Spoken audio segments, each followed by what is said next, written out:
Yeah, my name is Mohanad Hage Ali, and I am Deputy Director of Research at Carnegie Middle East Center in Beirut.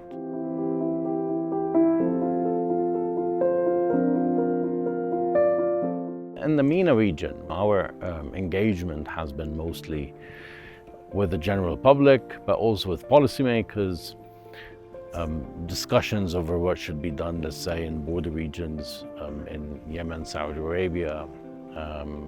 The discussions entailed engagement with policymakers, and sometimes mediators and international actors, and also part of the public debates. And I think the XCEPT research has really helped in steering us in that direction, but mostly because border regions kind of highlight the bigger trends that are happening in the Middle East and North Africa.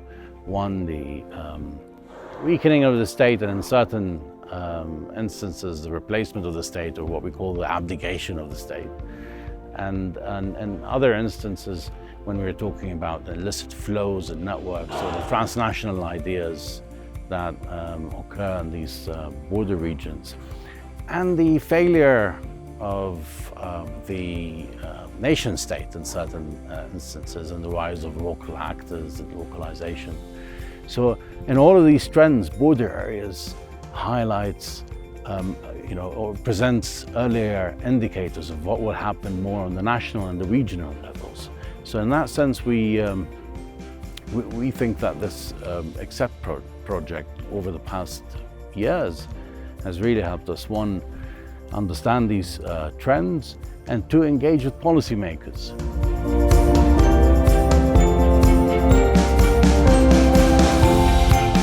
Definitely.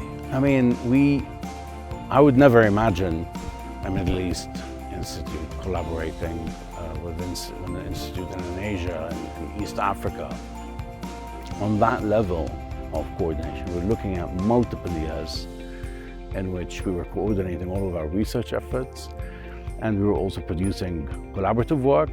And in addition to that, we were having engagement. Every other month, we were having a discussion between local researchers, comparing notes and seeing what works and what doesn't. You know, the world is full of case studies. I mean, it's so many case studies, and the assumption is always that the region is unique. It's not unique. I mean, I think it's one of the blunt realizations of this project is that, you know, a single region doesn't provide much evidence. We have to look at other regions across the world and look at the different case studies and what policy evidence they provide. You know, this will help policymakers and researchers, you know, avoid mistakes, and I think provides a greater pool of case studies to look at and richer work. And I think that's what we intend to take forward beyond this project, hopefully.